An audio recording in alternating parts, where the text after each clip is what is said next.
नमस्कार, स्वागत है आपका विंध्य भारत में। मैं आपके साथ साक्षी गुप्ता। आइए बढ़ते। सुमेरु पर्वत के चारों ओर कई पर्वत हैं। पौराणिक कथाओं के अनुसार प्राचीन समय में इन पर्वतों में से एक को गंधमादन पर्वत कहा जाता था।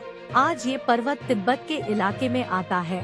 कैलाश पर्वत से उत्तर दिशा की ओर यह जगह है जहाँ कलयुग में हनुमान जी का निवास स्थान बताया जाता है। महाभारत में इस पर्वत की चर्चा की गई है। सदियों पूर्व यह पर्वत कुबेर के राज्य क्षेत्र में था, लेकिन वर्तमान में यह क्षेत्र तिब्बत की सीमा में है। स्वर्णनगरी लंका छीन लिए जाने पर कुबेर ने इसी पर्वत पर निवास किया था।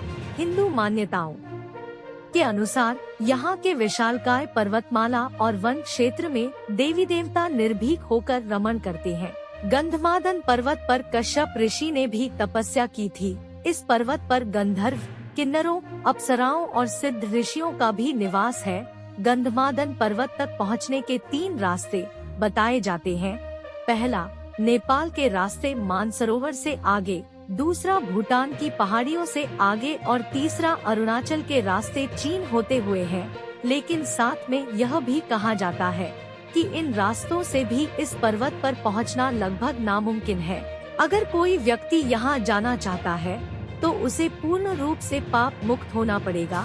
मान्यताओं के अनुसार हनुमान जी इस पर्वत से नीचे कभी कभी अपने भक्तों को दर्शन देने जरूर आते हैं। एक कथा के अनुसार जब पांडव अज्ञातवास में थे तो वे उस समय हिमवंत पार करके गंधमादन के पास पहुँचे थे। एक बार जब भीम सहस्त्रदल कमल लेने के लिए गंधमादन पर्वत के वन में पहुँचे तो उन्होंने हनुमान जी को वहां आराम करते देखा, जो राह में अपना पूंछ फैलाए लेटे थे।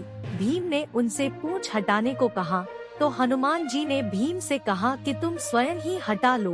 भीम ने अहंकार में पहले इसे आसान कार्य समझा, लेकिन जब उसने अपनी पूरी ताकत लगाकर भी वह पूंछ हटा नहीं पाया, तब उसने हनुमान जी से उनका परिचय पूछा और फिर हनुमान जी का रहस्य उसके सामने आया। कहा जाता है कि गंधमादन पर्वत पर एक मंदिर भी बना हुआ है जिसमें हनुमान जी के साथ ही श्री राम आदि की मूर्तियां भी विराजित हैं। माना जाता है कि इस पर्वत पर भगवान श्री राम अपनी वानर सेना के साथ युद्ध के लिए योजनाएं बनाया करते थे। लोक मान्यताओं अनुसार इस पर्वत पर भगवान राम के पैरों के निशान भी